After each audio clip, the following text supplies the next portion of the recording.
Greetings, everyone, and welcome to the big show. I am your host, Jerk, and how are you all doing? It sounds like you're doing great. I know why you're happy. Because it's hump day, and because this is the first time I've done this many videos in a week, and Lord knows how long. So that surely means we're going to be seeing someone we haven't seen in ages, right? I wouldn't say that exactly, but rather than dance around it any longer, let's go ahead and get them out here. Ladies and gentlemen, please welcome back to the big show, the legendary tier American light cruiser. Give it up for Worcester. I know. We just showed this off like a week ago, but there is an important reason I am going to show you this match, and that is because I see all the time people asking, what should I do when my team abandons me? And so I'm going to show you what I do, and what I do is play how I think it should be played, and that is to go about my usual golden rule, go where your team isn't. And since my team is all headed to B, that leaves me with a lot of space where I can be effective, and perhaps just as hilarious, the gravity well appears to be sucking the red team into B as well. But before we get much further into this match, let me go ahead and get the old commander and modules up on the big screen here for you to see. No surprises, it is still Freaky Beepley sporting her new dark hair look along with Mr. Sulu and Takao, though I have since put Montpellier on for more AA lulz. Now the reason that I like to go where my team isn't because, I'm an introvert, though that has something to do with it, but the real reason that I like to do it is because the red team is almost always going to angle towards your largest group of people. So if I can get over onto the side, well, then that's going to allow me to find broadsides. And if I were in any other ship, I would be looking pretty good at the broadside of this Yamato. But because I'm in this one, just because I can shoot someone doesn't mean I need to be shooting someone until I get closer to cover like I have now. And you can see how many salvos I get up in the air before I get into cover. And we're going to start a fire, of course, on the first salvo because we have this crazy fire chance now. And I believe that the Yamato actually puts that fire out while there are still shells in the air, because we see that the fire stopped and now we just got another one, and that's going to allow them to burn for a little while. And of course, now they're looking over here. They do not like being set on fire, but again, I'm just going to hold my shots and I'm going to reposition to get into another place and keep shooting all the red ships that I can. If we turn our attention to the minimap for a second, Lord knows my team hasn't, but if we do, then we can see that at least one member of the red team was able to defy the gravitational well and get down to A, though I believe now they are being sucked into the always desirable B, and as such, it is imperative for me to get on this cap and start flipping it, so we are at least equaling out our point. Now, most of the red team has been accounted for, except maybe a destroyer or two, but what kind of insane player would come after the Worcester and a destroyer?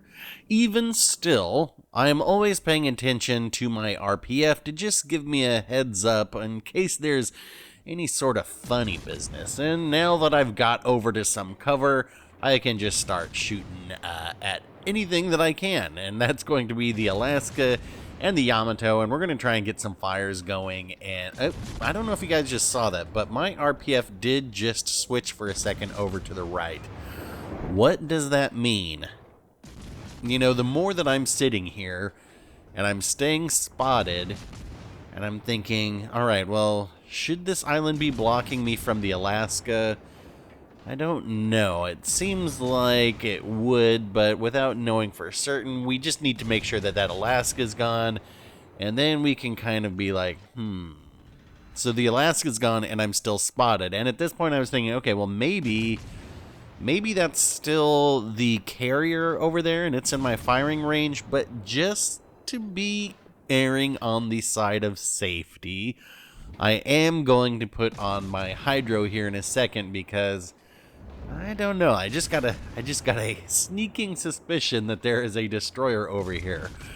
But in the meantime, we will continue to focus down this Yamato, who once again is going to get set on fire once, put it out, and then become set on fire almost immediately. Again, I get it. Nobody likes being set on fire, but there is just very little sense in extinguishing a single fire when you are out in the middle of the open and ready to be farmed again. So, of course, there they go. Okay, so see, I am spotted. Alright, I need to start heading this way also. I don't want to be too stationary because I'm thinking, well, that's where they would have sent their torps at me. And we'll get one salvo off on the Minotaur here. And, oh, what do you know? We'll switch over to AP. I don't know what the Worcester can do with AP at this range on the Minotaur. What do you guys think? Okay.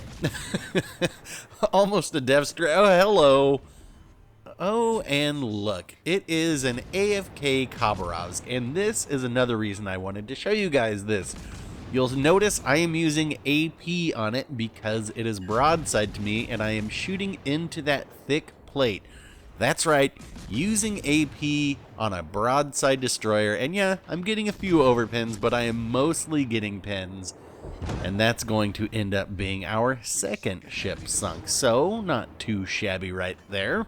The Battle of Bees has cost both teams clearly and dearly, and neither one has anything to show for it. We're down to 4 versus 3, with the red team having 2 destroyers and a carrier, and I have managed to do, about 100,000 damage and flip a cap, all without taking a single point of damage. Positioning and using your noggin is more useful than armor, and so I guess that's my way of saying I still think they need to give this just a 26mm bow. Anyway, I don't know about you, but if I were a destroyer or a carrier and I knew that I was going to have to sink a full health cruiser to win the game, there probably couldn't be a single worse ship to have to go up against. And all of that is to say, had the red team not pulled a blue team, I might have had some AA knocked out by now, or be weakened, even if just a little bit. But you can place your bets now with how much health you think I'm going to end this battle with. I'm not on the Kraken hunt right now, not really. Instead, I'm thinking, what is this destroyer player likely doing? Well, they are probably not coming towards the radar cruiser. They are, in fact, probably going after the big, slow remaining battleship, and then probably going to go after our carrier following that. And since I have a destroyer on my RPF, I'm just going to sit here, and I'm guessing that I'm going to be spotted as soon as I come around this corner. And if I am, I'm just going to hit my radar. So, yes, I am spotted. There is my radar, and now we can start shooting this Kagero. Who, I don't know, maybe that's a panic smoke. Maybe they don't understand how radar works, but, oh, I'm going a little too fast here. I hope I'm going to be able to get this shot around the corner. They're slowed down at least, but no. Now, I will say this much. Look at what our carrier player did.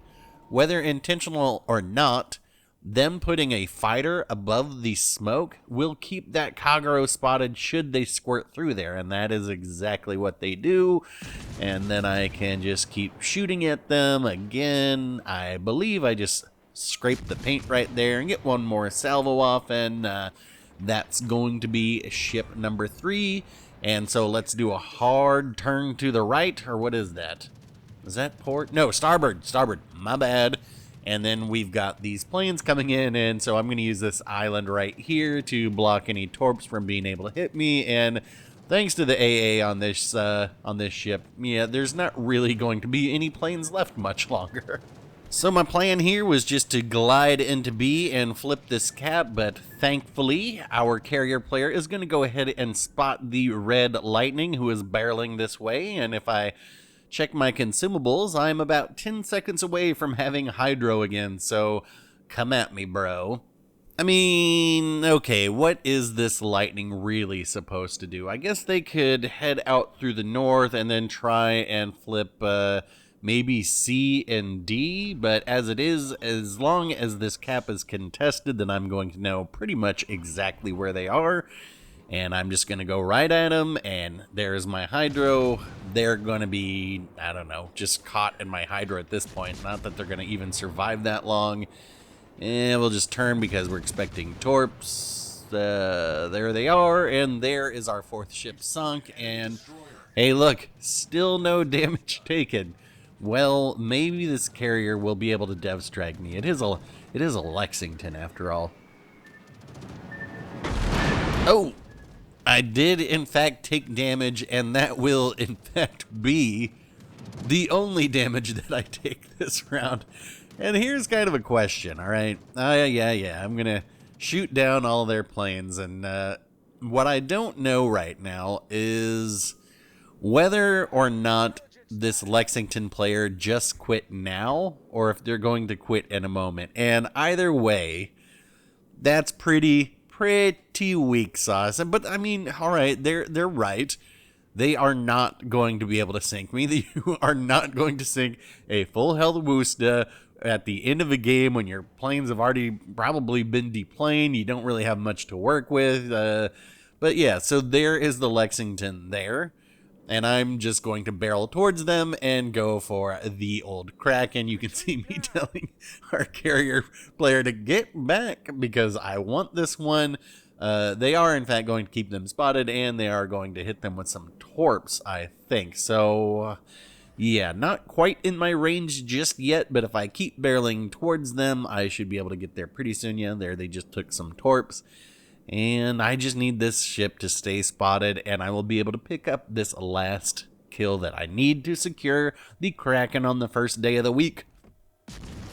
Well, might as well blind fire, right? Might as well. Let's see what happens. I think we're going to get a fire.